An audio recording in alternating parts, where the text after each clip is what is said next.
Namun, ancaman sebenarnya bukanlah dari musuh yang terlihat. Pemimpin aliansi Murim datang bukan untuk bertamu, tapi untuk menjadikan murid-murid Akademi Azure Dragon sebagai bantalan daging di medan perang. Apa yang akan dilakukan Baek Suryong? Langsung saja, ini dia ceritanya. Pada cerita sebelumnya, Suryong telah kembali ke Manor White Dragon. Akan tetapi banyak sekali ahli bela diri yang menunggu di depan gerbangnya karena rumor yang beredar bahwa dia digadang-gadang akan menjadi salah satu dari Tank Supreme yang akan mengisi kekosongan yang ditinggalkan Sword King. Pada keesokan harinya, Suryong keluar dan menyambut mereka untuk menenangkan mereka demi menjaga reputasinya yang susah payah dia bangun sejak awal.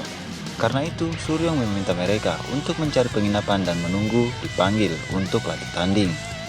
Pemimpin cabang sekte pengemis, Stronghand Wangson, dia dipilih untuk mengatur urutan kedatangan mereka untuk diberikan nomor antrian. Namun, seseorang bernama Joyonil dengan julukan Soul Chasing Sword, penerus klan Jo Sword, dengan pengalaman bertarung melawan orang-orang kuat selama perjalanannya berkeliling Murim. Dia sudah tidak sabar untuk melawan Baek Suryong demi membuktikan kelayakannya dan akan memusnahkan reputasi Suryong yang sengaja dibesar-besarkan. Namun, Nam Gongsu keluar dan menenangkannya, dan dia pun setuju untuk pergi ke penginapan terdekat sambil menunggu giliran, dan akhirnya semuanya bubar.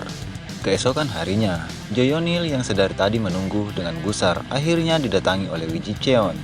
Dengan penuh percaya diri, bocah itu langsung mengajukan tantangan latih tanding. Namun, Joyonil justru meremehkan Baek Suryong di hadapan banyak orang, menganggap reputasi sang guru hanyalah omong kosong. Mendengar gurunya dihina, Wiji Cheon tidak terima. Ia memasang kuda-kuda dan melepaskan auranya. Melihat tekanan energi tersebut, Joyonil tersentak. Ia sadar bahwa Wiji Cheon bukanlah anak biasa. Meski begitu, ia tetap menolak tantangan tersebut karena merasa level mereka berbeda. Wiji Cheon kemudian melontarkan provokasi tajam. Ada satu hal yang dikatakan guruku. Dia bilang, kau, Soul Chasing Sword, adalah lawan yang sempurna untuk levelku sekarang. Mendengar itu, harga diri Joyonil terbakar. Ia melepaskan auranya sendiri dengan mata menajam. Kau serius ingin berduel melawan ilmu berpedangku yang sesungguhnya? Ingat, ilmu pedangku tak punya mata, ucapnya. Wiji Cheon membalas dengan dingin. Aku sudah siap jika leherku harus tertebas. Akhirnya, keduanya berpindah ke tempat sparring yang telah disiapkan. Duel ini disaksikan oleh banyak orang yang merasa cemas. Sejujurnya, kebanyakan orang berpikir bahwa Wiji Cheon kemungkinan besar akan kehilangan kepala atau setidaknya salah satu anggota tubuhnya. Tapi, pertarungan pun dimulai. Boom! Keduanya melesat maju dan kedua pedang mereka berbenturan dengan keras. Di tengah dentingan logam, keduanya sempat saling memuji kemampuan satu sama lain. Joyonil mulai meningkatkan serangan. Ia mengayunkan pedangnya dengan ganas, berniat membungkam wajah Wiji Cheon yang sombong. Namun, bagi Wiji Cheon, serangan itu masih mudah dibaca. Ia justru memanaskan pertarungan dengan menyerang lebih kuat. Ujung pedangnya nyaris mengiris leher Joyonil. Kalau tidak serius, kepalamu akan melayang. Seru Wiji Cheon sambil terus menekan, membuat Joyonil mulai terdesak. Kekuatanmu tidak mungkin cuma segini saja kan? Terhina oleh ucapan bocah itu, Joyonil mengamuk. Aura merah pekat menyelimuti pedangnya. Ia melancarkan serangan beruntun yang membabi buta untuk membungkam Wiji Cheon. Kini giliran Wiji Cheon yang terdesak. Kecepatan serangan dan teknik penguat pedang lawan mulai mengoyak pertahanannya. Serangan-serangan tajam itu berhasil menggores baju Wiji Cheon. Hah, barusan aku hampir mati, gumam Wiji Cheon. Namun, di luar dugaan, Wiji Cheon malah tertawa. Joyonil heran dan bertanya-tanya mengapa bocah ini tertawa di ambang kematian. Dengan wajah psikopat khas Wiji Cheon, dia berkata, ini menyenangkan sekali, haha. Tak senang melihat kegilaan itu, Joyonil kembali menyerang dengan kekuatan yang jauh lebih dahsyat. Wiji Cheon tak sempat menghindar. Ia menahan serangan tersebut sekuat tenaga hingga menderita luka dalam dan memuntahkan darah. Joyonil tersenyum sinis. Sepertinya hasil akhir sudah dipastikan. Namun, meski tubuhnya terluka, Wiji Cheon kembali berdiri tegak. Ya, ilmu berpedang yang sama takkan mempan lagi padaku, ucapnya tenang. Dasar bajingan, kau masih tak sadar posisimu, teriak Joyonil sambil menyerang dengan membabi buta. Namun kali ini, pedangnya hanya menebas bayangan. Tanpa ia sadari, Wiji Cheon sudah berada di sampingnya. Sebuah serangan kilat dilancarkan. Lionel masih sanggup merespon dan menahannya. Namun, saking kuatnya benturan itu, ia terdorong mundur cukup jauh. Vegician menatap tajam. Sekarang giliranku. Lionel kembali maju, tetapi setiap serangannya kini dapat dihindari Vegician dengan sangat mudah. Lionel terkejut bukan main saat serangannya ditahan hanya dengan ujung pedang Vegician secara santai. Ujung pedang mereka bertemu tepat di satu titik. Hal itu membuat Lionel semakin terbakar emosi. Ia merangsek maju dan tiba-tiba tubuhnya terluka tanpa ia sadari. Namun, Lionel juga berhasil melukai lengan Vegician menggunakan teknik Death Sword, sebuah teknik mematikan yang langsung dikenali oleh Vegician. Tanpa menunggu lama, Lionel melompat dan melancarkan serangan pamungkas. Matanya memerah. Ia mengalami Ki Deviation. Hahaha, mati kau! Teriaknya sambil mengerahkan seluruh kekuatannya. Vegician bertahan sekuat tenaga. Mereka terus beradu serangan dengan sangat brutal, membuat penonton merasa tegang karena tahu pertarungan ini hanya akan berakhir jika salah satu dari mereka mati. Hingga akhirnya, satu serangan cepat dari Vegician berhasil menumbangkan sang Soul Chasing Sword.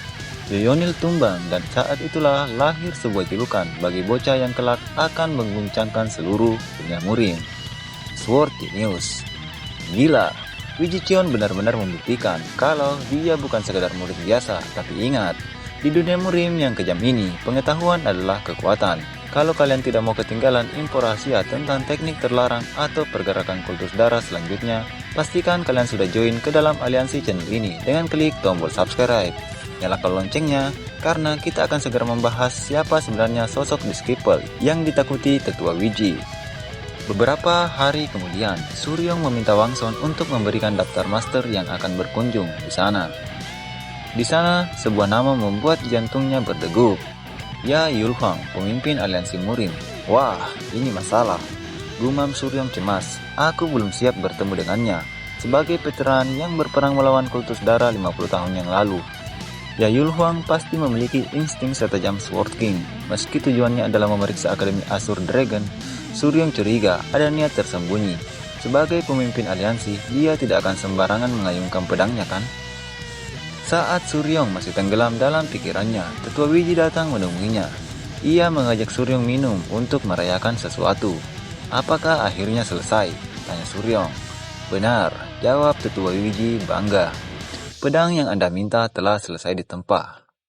Tetua menyerahkan sebuah pedang indah dengan aura kebiruan dan ukiran naga pada bilahnya. Suryong sangat senang dan ingin segera mencobanya. Ia kemudian meneteskan darahnya pada bilah pedang tersebut sebagai ritual pemilik. Seketika, suasana berubah mencekam. Aura pedang yang tadinya biru berubah menjadi merah pekat dan energinya meluap dengan dahsyat. Tetua, pedangnya, ucap Suryong terkejut. Tiba-tiba, tetua Wiji bersujud di hadapan Suryong dengan hikmat. Pemimpin keluarga terakhir, Wijiyol dari klan Wiji, menyambut Supreme dari kultus Blood Demon Divine. Suryong tersentak. Tetua, aku bahkan bukan keturunan grup Blood Wolf. Sebenarnya aku ingin memberitahumu, tapi momennya belum tepat. Melihat reaksi Suryong, tetua Wiji tampak putus asa hingga mencoba membunuh dirinya sendiri sebagai bentuk tanggung jawab. Suryong segera mencegahnya dan bertanya, apakah pedang ini bereaksi pada Heaven Divine Mystic Art? Benar, jawab tetua dengan suara bergetar. Pedang itu ditempa menggunakan warisan rahasia leluhurku yang pernah menciptakan pedang Blood Demon. Hanya pengguna Heaven Divine Mystic Art yang bisa mengeluarkan kekuatan aslinya. Ketajamannya pun akan mengikuti kehendak pemiliknya. Tetua kembali menghantamkan kepalanya ke lantai. Wijiyol ini telah mempertaruhkan nyawa untuk menciptakan mahakarya yang tidak akan mempermalukan standar Blood Demon Supreme. Aku bukanlah Blood Demon, tegas Suryong. Ia menghela napas panjang. Menyadari bahwa membujuk tetua akan memakan waktu lama, ia menjelaskan bahwa ia mendapatkan ilmu itu secara kebetulan dan dia adalah martial artist faksi ortodoks. Andai terjadi perang dengan kultus darah, aku pasti akan memimpin mereka dengan pedang ini, jadi tolong bangunlah. Namun, tetua Wiji terlanjur salah paham. Ia mengira Suryong adalah sosok yang merencanakan segalanya dari awal. Bahkan mengira deviasi cucunya pun sudah diatur. Ketakutan yang mendalam mengguncang tubuh tetua hingga gemetar hebat. Karena tetua terus menyiksa diri dengan menghantamkan kepalanya, Suryong akhirnya terpaksa menggunakan energi Heaven Divine Mystic Art untuk memaksanya berhenti. Aku lupa, Tetua adalah pemimpin dari 8 keluarga besar, perkumpulan orang gila yang sulit kupahami, gumam Suryong pasrah. Untuk menenangkan Tetua, Suryong akhirnya mengarang cerita. Ia menceritakan bagaimana ia mempelajari ilmu tersebut di sebuah gua di kampung halamannya, dan bertemu dengan Brain Demon di Evil Valley. Mendengar nama Brain Demon, Tetua langsung percaya, meski ia tetap yakin Suryong adalah kandidat pemimpin kultus darah di masa depan. Tetua kemudian memberikan peringatan penting. Setelah kematian pemimpin kultus darah terdahulu, para ahli Heaven Divine Mystic Art menghilang. Namun kini muncul para murid yang disebut Disciple. Mereka menguasai Demonic Art yang bahkan melampaui para pemimpin keluarga besar. Mereka mencari pengikut tersembunyi demi kebangkitan kultus darah dan sedang mengadu para kandidat untuk pemimpin selanjutnya. Jelas Tetua, itulah alasan kami kabur. Klan Wiji sudah lemah dan Wijicheon pasti akan ditahan jika kami tetap di sana. Tetua menyarankan agar Suryong mengumpulkan pengikut di seluruh dunia untuk menentang para Disciple dan menjadi pemimpin kultus darah yang baru. Suryong terdiam, merasa Tetua belum memahami dendam yang ia pendam. Tiba-tiba, Suryong mencengkram leher Tetua Wiji dengan tatapan yang sangat tajam. Aku sangat benci kultus darah, lebih dari siapapun di dunia ini. Energi mengancam meluap dari tubuh Suryong. Kalau sampai ada yang membicarakan aku jadi Blood Demon lagi, takkan kumaafkan, bahkan kau sekalipun, Tetua. Setelah meredam energinya, Suryong menjelaskan alasannya. Baginya, kultus darah yang menculik dan mendoktrin anak-anak adalah hal yang menjijikan. Aku tidak tertarik menjadi yang terkuat atau menyatukan murim.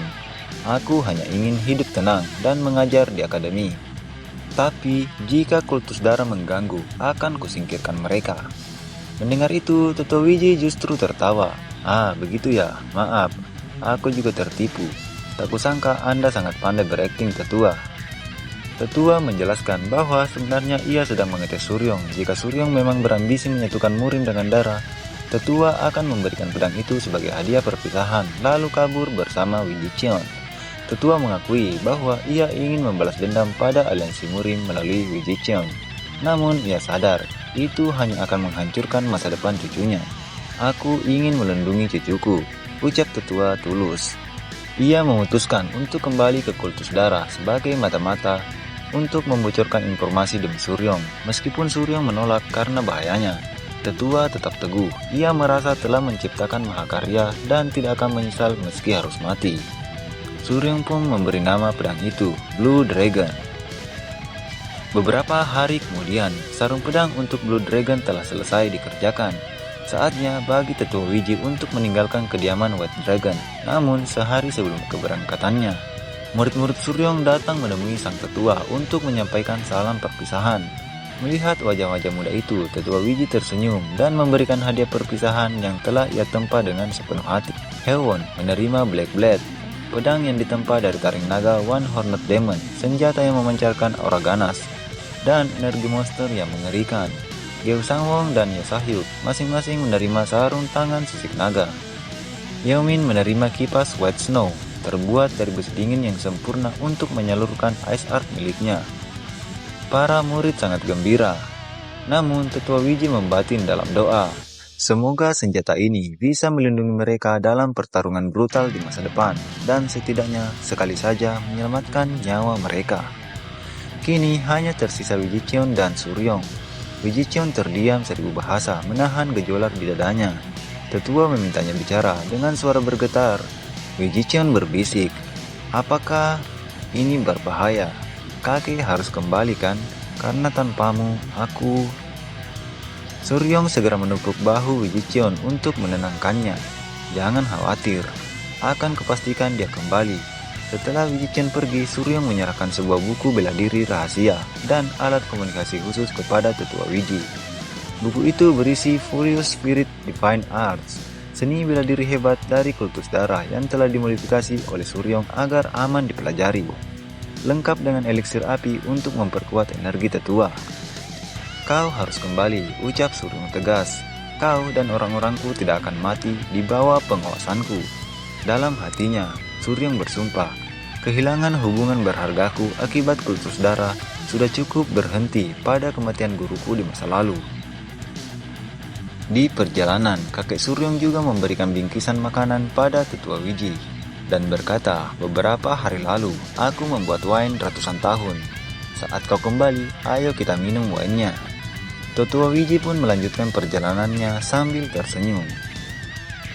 Beberapa hari setelah kepergian tetua Wiji, Suryong masih sibuk melayani tantangan yang datang silih berganti. Namun, kedatangan kepala polisi Chung Cheon membawa awan mendung.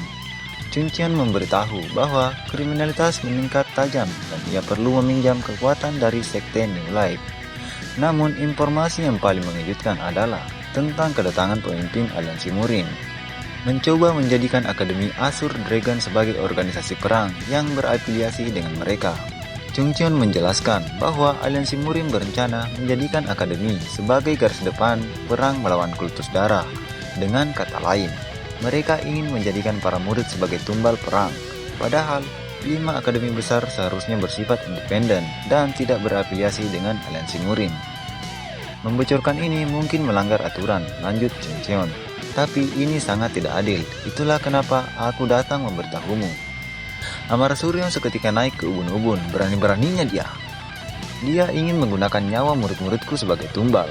Suryong menyadari betapa liciknya pemimpin aliansi saat ini, sosok yang akan menghalalkan segala cara demi memusnahkan kultus darah. Aku hampir saja masuk ke jebakannya tanpa tahu apa-apa, Tuan Suryong. Apa kau berencana bertarung dengannya? Tanya Chung Cheon khawatir. Ya, tergantung tindakannya nanti, jawab Suryong dengan nada dingin yang membuat bulu kuduk berdiri. Saat berjalan pergi, Chung Cheon membatin. Meskipun Suryong berkata ingin melawan pemimpin tertinggi aliansi Murim, ia sama sekali tidak terlihat sedang menyombongkan diri. Ya, dengan koneksi, kekuatan, dan ketenaran yang mengguncang Murim juga hal yang tak pasti ku ketahui. Paling tidak di sini, kurasa baik Suryong lebih kuat dibanding pemimpin aliansi Murim. Kemenangan Wiji Cheon atas Soul Chasing Sword hanyalah awal dari badai yang jauh lebih besar. Di balik layar, tetua Wiji kini melangkah ke sarang serigala sebagai mata-mata, mempertaruhkan nyawanya demi masa depan yang lebih cerah. Tapi, musuh paling berbahaya kini sudah di depan mata. Pemimpin aliansi Murim datang bukan untuk membawa kedamaian, melainkan rencana busuk untuk menjadikan murid-murid Akademi Azure Dragon sebagai martir dalam perang berdarah. Baek Suryong telah bersumpah tidak akan ada lagi orang berharga yang hilang dari hidupnya. Apakah ia akan benar-benar menghunuskan Blue Dragon untuk melawan pemimpin aliansi Murim dan melindungi murid-muridnya? Jangan sampai ketinggalan babak selanjutnya yang akan jauh lebih brutal. Menurut kalian, apakah Suryong akan menang melawan pemimpin aliansi Murim? Tulis prediksi kalian di kolom komentar. Klik tombol subscribe dan nyalakan loncengnya agar kalian jadi yang pertama tahu saat amarah Suryong meledak di part berikutnya. Terima kasih sudah menonton dan sampai jumpa di dunia Murim. Saya Sani pamit undur diri, salam Kultus Manhwa.